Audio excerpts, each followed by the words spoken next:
ইউরোপের দেশ মলদোভায় শুরু হয় গৃহযুদ্ধ। যে যুদ্ধে অনাকাঙ্ক্ষিতভাবে আমেরিকা জড়িয়ে পড়ে, কিন্তু আমেরিকার শত্রু যদি হয়ে থাকে শুধুমাত্র এক ধরনের আলোক রশ্মির মতো, যাকে ধরা যায় না বা ছোঁয়া যায় না, নির্বিকারে সে আমেরিকার সৈন্যদের মারতে থাকে। কি সেই ভয়ঙ্কর আবিষ্কার, যার জন্য আমেরিকা একদমই নির্বাক। কাকে মারবে তারা, খুনি যে অদৃশ্য। শেষ পর্যন্ত কি হয়েছে জানতে হলে আজকের ভিডিওটা সম্পূর্ণ দেখুন। মূলত আজকের মুভিটা এক ধরনের সাইফাই মুভি, আর মুভির নাম হচ্ছে স্পেকট্রাল। আর স্পেকট্রাল মানে হচ্ছে এক ধরনের ভৌতিক বা আলোক রশ্মি। মুভির মূল গল্প শুরু করা যাক। স্পেকট্রাল গল্পের শুরুতে আমাদেরকে মলদোভা দেশকে দেখানো হয়, যেখানে অন্য একটি দেশ দখল করে নিয়েছে। তাই সেখানে আমেরিকান মিলিটারি মলদোভার আর্মিকে সাহায্য করার জন্য পৌঁছে যায়। সেখানে অনেক অপারেশনও চলছে। এই অপারেশনের সময় আর্মির একটি সৈন্য বিশেষ জায়গায় পৌঁছে যায়। এক্ষেত্রে আপনাদের আরেকটা ইনফরমেশন দিই যে সেখানে যত আর্মির সৈন্য আছে তাদের সবাই একটি বিশেষ হেলমেট পরে আছে। আর এই হেলমেটের মধ্যে বিশেষ একটা টেকনোলজি আছে যাতে তারা সকল শব্দ শুনতে পায়। এর শুধু তাই নয়, এই হেলমেটের সাথে একটি গ্লাসও আছে, যার মাধ্যমে শুধু অন্ধকারে সবই দেখা যায় না, বরং যা দেখবে তার সব কিছু রেকর্ডও হয় এবং সঙ্গে সঙ্গে স্ক্যানেও চলে যায়। সেই শূন্য যখন চারপাশে তাকায় তখন সামনে থেকে একটি আওয়াজ শুনতে পায় এবং তখনই কোনো অদ্ভুত জিনিস তাকে আক্রমণ করে, যা তাকে দেখাও যায় না, এবং সেখানেই তাদেরকে মেরে ফেলে। অন্যদিকে আমরা ডক্টর ক্লাইভকে দেখতে পাই, যিনি সেই আর্মির সৈন্যদের একটি এক্সপেরিমেন্ট দেখান। এটি একটি লেজার লাইট, যা পানির উপর পড়লে জমাট বাঁধে এবং যদি বরফের উপর পড়ে তাহলে গলিয়ে দেয়। তে আর্মির সৈন্যরা তাকে বলে যে এটি মানুষের উপরে এক্সপেরিমেন্ট করা হোক, কিন্তু ক্লাইভ বলে যে এটি মানুষের জন্য তৈরি করা হয়নি। এই আর্মির কমান্ডে তাদের মলদোভায় পাঠানো হয়, যেখানে যুদ্ধ চলতেছে। তো মলদোভায় পৌঁছানোর পর জেনারেলের সাথে দেখা হয়। তিনি তাকে সেই রেকর্ড ফুটেজগুলো দেখান যেখানে অদৃশ্য জিনিসটি একটি সৈন্যকে মেরে ফেলেছে। তো ক্লাইভ এই রেকর্ডগুলো দেখে খুব বেশি বুঝতে পারে না যে এই জিনিসগুলো আসলে কি। এরপর ফ্র্যাঙ্কের সাথে দেখা হয়, যিনি একজন ক্যাপ্টেন অফিসার। তিনি তাকে কিছু ডকুমেন্ট সাইন করান এবং বলেন যে এখানে যা দেখবেন বা শুনবেন কারোর সাথে আলোচনা করবেন না। তো ক্লাইভ পেপারগুলো সাইন করে এবং তারপর আবার রেকর্ড ফুটেজ দেখে। জেনারেল বলেন যে যারা যুদ্ধের ময়দান থেকে ফিরে এসেছে তারা বলছে যে এটি কোনো শয়তান বা খারাপ আত্মা, যা মানুষকে আক্রমণ করে এবং মেরে ফেলে। কিন্তু ফ্রাঙ্ক তা বিশ্বাস করে না। তিনি বলেন যে এটি একটি টেকনোলজি যেখানে শত্রুর একটি বিশেষ স্যুট পরে অদৃশ্য হয়ে যায় এবং আমাদের লোকদেরকেও মেরে ফেলে। কিন্তু ক্লাইভ তার সাথে একমত হয় না। তিনি বলেন যে শত্রুদের অর্থাৎ বিদ্রোহীদের এত উন্নত টেকনোলজি নেই, তারা এমন কিছু আবিষ্কার করতেই পারে না। এই জিনিসটা ভালোভাবে দেখার জন্য আরো বিশেষ ডাটা দরকার, যা দিয়ে তারা বুঝতে পারবে যে আসলে এই অদৃশ্য জিনিসটা কি। জেনারেল বলেন যে তার কাছে কোনো প্ল্যান আছে কিনা। ক্লাইভ বলেন যে যদি তারা এই অদৃশ্য জিনিসটা ধরতে চায় তাহলে তাদের রেকর্ড ফুটেজ দরকার হবে, যাতে তারা এটি সম্পর্কে ভালোভাবে জানতে পারে। তার কাছে একটি বিশেষ ক্যামেরা আছে যা দিয়ে তারা আরও ক্লিয়ার রেকর্ড করতে পারবে। সেই জন্য ক্লাইভের ক্যামেরাটি আর্মির ট্রাকের উপর থেকে গান সরিয়ে সেখানে ফিট করে দেওয়া হয়। এটা দেখে সকল সৈন্য মজা করতে থাকে। তখন ক্যাপ্টেন সেখানে আসে এবং সকল সৈন্যকে বলে যে তারা যে যুদ্ধের জন্য উন্নত অস্ত্র ব্যবহার করেছে তার সকল কিছু কিন্তু তারই তৈরি, তাই সবাই তাকে সম্মান করবে এবং ভালোভাবে কথা বলবে। ক্যাপ্টেন আরেকটা ইনফরমেশন দেয় যে একদিন আগে একটা টিম বিশেষ অপারেশনে গেছে, কিন্তু তাদের সাথে সম্পূর্ণ যোগাযোগ বিচ্ছিন্ন হয়ে গেছে, যার পিছনে মনে হয় যে সেই অদৃশ্য জিনিসগুলো আছে। তার সম্পূর্ণ বিশ্বাস যে তাদের লোকেরা সেখানে আটকে আছে, তাই তাদের সেখান থেকে কোনোভাবে উদ্ধার করতে হবে। তারপর তারা প্ল্যান করে যে এর একটি টিম তার সাথে সবাই সেখানে যাবে। তাদের সাথে ক্লাইভ এবং ফ্রাঙ্কও থাকবে, যেখানে একদিন আগে আর্মির কিছু সৈন্য মিশন এসেছিল। তাদের সৈন্যদেরকে উদ্ধার করার জন্য তারা একটি বিল্ডিংয়ের কাছে আসে। সব সৈন্য বিল্ডিংয়ের চারপাশে ছড়িয়ে পড়ে। ক্লাইভ এবং ফ্রাঙ্ক টাকের ভিতরেই থাকে, কারণ তারা সেখান থেকে মনিটর করবে, যা সব সৈন্যের হেলমেট এবং ক্যামেরার সাথে কানেক্টেড। সেখান থেকে তারা সব কার্যকলাপ দেখতে পারবে। এখন সৈন্যরা বিল্ডিংয়ের ভিতরে প্রবেশ করে, কিন্তু সেখানে সকল সৈন্যের লাশ দেখতে পায় যাদের মৃত্যু হয়েছে, কিন্তু আশ্চর্যের বিষয় হলো তাদের শরীরে কোনো ক্ষতের চিহ্নই নেই। তো ক্লাইভ, যিনি হেলমেটের ক্যামেরা থেকে সবকিছু ট্রাকের ভিতর থেকে দেখছেন, তিনি বলেন যে টেবিলের নিচে কিছু আছে। তখন ভিতরে থাকা সৈন্যরা টেবিল তুলে, তখন সেখানে দেখা যায় একজন সৈন্য লুকিয়ে আছে যে একদিন আগে তার টিমের সাথে মিশনে এসেছিল। তখন জীবিত থাকা সেই সৈন্যটি সবাইকে বলে যে সবাই মারা গেছে, সে শুধু ভাগ্যক্রমে বেঁচে আছে। এই অদৃশ্য জিনিসটি অত্যন্ত বিপজ্জনক এবং সে তাকে দেখেছে। এবং কিছু সৈন্যকে উপরেও দেখানো হয়, তো ক্লাইভ মনিটরে দেখে উপরের সৈন্যদেরকে বলে যে তাদের চারপাশে সেই অদৃশ্য জিনিসগুলো এখনো আছে। একজন সৈন্য তাকে গুলি করে কিন্তু গুলির কোনো প্রভাবই পড়ে না। তারপর সেই অদৃশ্য জিনিসটি এই সৈন্যের দিকে আসে এবং তাকেও হত্যা করে। তো ক্লাইভ সৈন্যকে বলে যে সবাই যেন বিল্ডিং থেকে দ্রুত বেরিয়ে আসে, কিন্তু সেই অদৃশ্য জিনিসগুলো একে একে তাদের সৈন্যদেরকে মারতে থাকে। তো সৈন্যদল যখন নিচে নামতে শুরু করে তখন ক্লাইভের এখানে ভালোভাবে সুযোগ আসে। সে খুবই পরিষ্কারভাবে ফুটেজ রেকর্ড করে নেয়। সে নিজেও সেই জিনিসটিকে দেখে হতবাক হয়। সে এমন কিছু সম্পর্কে কখনোই গবেষণা করেনি। এদিকে ক্যাপ্টেন ট্রাক থেকে নেমে সেই অদৃশ্য জিনিসগুলোর উপর হামলা করে, কিন্তু এর কোনো প্রভাবই পড়ে না। এরপর যারা বেঁচে ফিরে তারা সবাই ট্রাকের ভিতরে চলে আসে এবং সেখান থেকে দ্রুত বেরিয়ে পড়ে। ট্রাকে সেই লোকটিও থাকে যে টেবিলের নিচে লুকিয়ে বেঁচে ছিল। ক্লাইভ তাকে জিজ্ঞাসাবাদ করতে থাকে, কিন্তু ঠিক সেই মুহূর্তে ট্রাকের টায়ার একটি ল্যান্ডমাইনের উপর পড়ে যায়, যার ফলে একটি বিস্ফোরণ হয় এবং ট্রাকও উল্টে যায়। কারণ এই অঞ্চলটি ছিল বিদ্রোহীদের দখলে। সেখানে রাস্তার উপরে বিভিন্ন ধরনের ল্যান্ডমাইন রাখতো, যার ফলে একটি বিস্ফোরণ হয় এবং ট্রাক উল্টে যায়। ট্রাক উল্টে যাওয়ার কারণে যে লোকটি টেবিলের নিচে লুকিয়েছিল সেই লোকটির মৃত্যু ঘটে, যাকে ক্লাইভ আর জিজ্ঞাসাবাদ করতে পারে না। ক্লাইভ এবং বাকি সৈন্যরা সেই জায়গা থেকে দ্রুত বেরিয়ে যায়। তখন সে তার ক্যামেরায় ভালোভাবে দেখতে থাকে যে তাদের আশেপাশে সেই অদৃশ্য জিনিসগুলো আছে, তারা দূর থেকে তা দেখতে পারে। তখন তারা সবাই একটি বিল্ডিংয়ের ভিতরে যায়, যেখান থেকে তাদের টিমকে বেস ক্যাম্পে যোগাযোগ করার জন্য চেষ্টা করে, কিন্তু তাদের সাথে আর যোগাযোগ করতে পারে না। এই ফাইটের কারণে ক্লাইভ এবং তার সৈন্যদের হেলমেট কিন্তু সম্পূর্ণভাবে ধ্বংস হয়ে যায়, যার ফলে তারা সেই অদৃশ্য জিনিসগুলো আর দেখতে পারে না। কিন্তু ক্লাইভ তার বিশেষ অ্যাডভান্স ক্যামেরা দিয়ে তাদের দেখতে পায়। সে দেখতে পায় যে তাদের দিকেই তারা এগিয়ে আসছে। যখন অদৃশ্য জিনিসগুলো এগিয়ে আসতে থাকে তখন ক্লাইভ লক্ষ্য করে যে একটা জায়গায় তারা এসে থেমে যায়, অর্থাৎ বাধাগ্রস্ত হয়, যেখানে একটি ধাতব বৃত্ত আছে। তো ক্লাইভ কিছুই বুঝতে পারে না।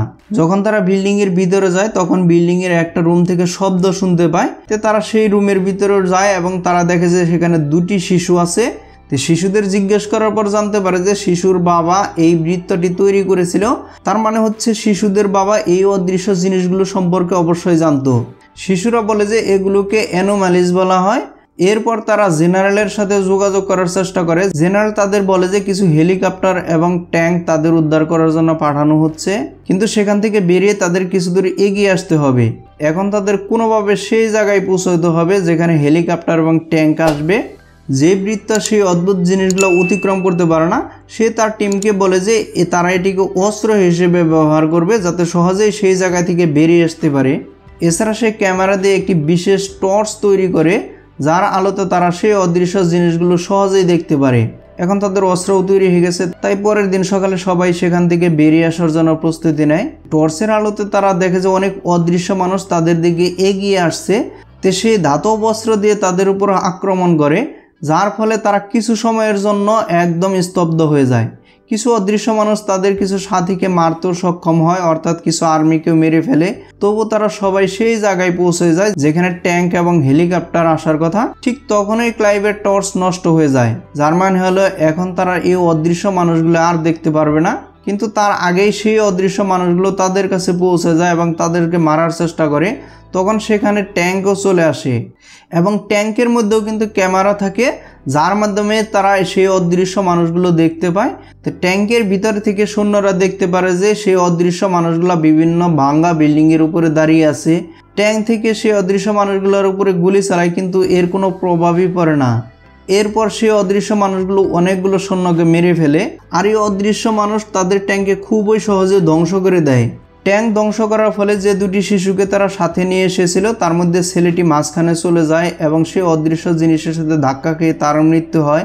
তার বোন তাকে বাঁচানোর চেষ্টা করে, কিন্তু সে তার ভাইকে আর বাঁচাতে পারে না। তখন হেলিকপ্টারও এসে যায়। তখন সেই মেয়েটি এবং যে সকল সৈন্য বেশে আছে তারা সবাই হেলিকপ্টার উঠে যায়। তখন দেখা যায় যে সব অদৃশ্য জিনিস তাদের দিকে এগিয়ে আসতেছে, কিন্তু হেলিকপ্টারের বাতাসে তারা পিছিয়ে যায়। এই সুযোগে ক্লাইভ কিছু ধাতব টুকরা তাদের দিকে ছুঁড়ে মারে, যার ফলে কিছু অদৃশ্য জিনিসও ধ্বংস হয়ে যায়। এরপর হেলিকপ্টার উড়ে যায় এবং তারা নিরাপদে বেস ক্যাম্পে ফিরে আসে, যেখানে তারা গবেষণা শুরু করে যে এই অদৃশ্য জিনিসগুলো কি এবং কিভাবে তাদের ধ্বংস করা যায়। তারা যখন হেলিকপ্টারে উঠেছিল তখন দেখে যে পুরো শহরে অসংখ্য অদৃশ্য সত্তা ছড়িয়ে আছে। কিন্তু তারা তাদের ক্যাম্পেও ফিরতে পারতেছে না, কারণ সেটিও সম্পূর্ণভাবে ধ্বংস হয়ে গেছে। তাই তাদের একটি শরণার্থী শিবিরে যেতে হয়, যেখানে সেই মেয়েটিকেও তারা নিয়ে যায়, যার বাবা ধাতব টুকরা দিয়ে তাদের রক্ষা করেছিল। মেয়েটিকে জিজ্ঞেস করা হয় যে তার বাবা কি করতেন। সে বলে যে তার বাবা মদ রাখার জন্য ধাতব কন্টেইনার বানাতেন। সেই জায়গা থেকে এই অদৃশ্য সত্তাগুলো পুরো শহর ছড়িয়ে পড়েছে। আসল ঘটনা হলো যে সেখানে একটি বিশাল পাওয়ার প্ল্যান্ট আছে। তো ক্লাইভ বুঝতে পারে যে সেখানে সমস্ত এক্সপেরিমেন্ট করা হয়েছিল, কিন্তু কিভাবে এক্সপেরিমেন্ট করা হয়েছিল এবং এই জিনিসগুলো আসলে কি, এটি এখনও কিন্তু ক্লাইভের পুরোপুরি বোঝা হয়নি। তো জেনারেলও সেখানে আসেন এবং তিনি খুবই দুঃখিত হয়ে বলেন যে আমাদের হাজারো সৈন্য মারা গেছে, আমরা এই যুদ্ধে হেরে গেছি, আর ধীরে ধীরে এই অদৃশ্য সত্তাগুলো পুরো বিশ্ব দখল করে নেবে, এদের সামনে কেউ টিকতে পারবে না। তখন ক্লাইভ বলে যে আমি বুঝতে পেরেছি যে এই জিনিসগুলো কি। আমাদের বিশ্বে পদার্থের 4টি অবস্থা, কঠিন, তরল, গ্যাস ও প্লাজমা। কিন্তু আইনস্টাইন একটি তত্ত্ব প্রমাণ করেছিলেন যে যেখানে বলা হয়ে থাকে যদি কোনো বস্তুকে 233.15 ডিগ্রি সেন্টিগ্রেড তাপমাত্রায় ঠান্ডা করা হয় তাহলে এটি তার আকার হারায়, একে কনডেনসেট বলে। এই জিনিসগুলি হলো পঞ্চম অবস্থা বা ফিফথ ফর্ম। কিন্তু যখনই এগুলো কোনো ধাতব বস্তুর কাছাকাছি আসে তখন তারা থেমে যায়। তাই এই বস্তুগুলো ধাতব বস্তু অতিক্রম করতে পারে না। ফ্র্যাঙ্ক তাদের পাওয়ার প্ল্যান্টের গত 10 বছরের অনেক ছবি দেখায়। সে বলে যে এই পাওয়ার প্ল্যান্ট গত 10 বছরে অনেক পরিবর্তন করা হয়েছে।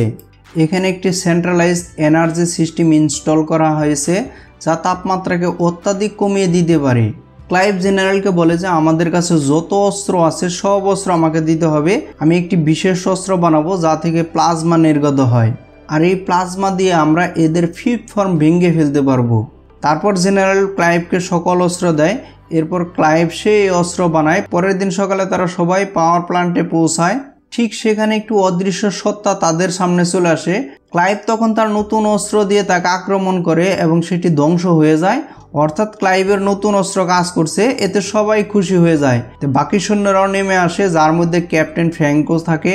তো ফ্র্যাঙ্কের কাজ হলো পাওয়ার সিস্টেম সম্পূর্ণ ধ্বংস করা, যাতে সব অদৃশ্য সত্তা নিষ্ক্রিয় হয়ে যায়। তো ফ্র্যাঙ্ক নিচে ল্যাবে পৌঁছে দেখে যে সেখানে এই কনডেনসেট তৈরি করা হয়। সেখানে অনেক কনডেনসেট তৈরি করা হয়ে গেছে যাদের দ্রুত বের করে নিতে হবে। ক্লাইভ দেখে যে অদৃশ্য সত্তাগুলো একটি মেশিনের সাথে যুক্ত আছে, যদি সে মেশিনটি বন্ধ করে দেয় তাহলে সব অদৃশ্য সত্তা মারা যাবে। আর ক্লাইভের নতুন অস্ত্র দিয়ে সৈন্যরা অনেক অদৃশ্য সত্তাকে মারতেও থাকে। কিন্তু হঠাৎ সব অদৃশ্য সত্তা একত্র হয়ে একটি বিশাল রূপ নেয় এবং সৈন্যদের উপর হামলা করে। সৈন্যরা আর সামলাতে পারে না, বড় কনডেনসেটের কারণে দেয়াল পর্যন্ত কাঁপতে থাকে।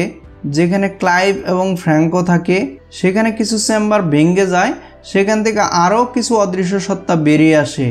পরিস্থিতি সম্পূর্ণ নিয়ন্ত্রণের বাইরে চলে যায় এবং এখন তাদের কেউই ফিরে যেতে পারে না।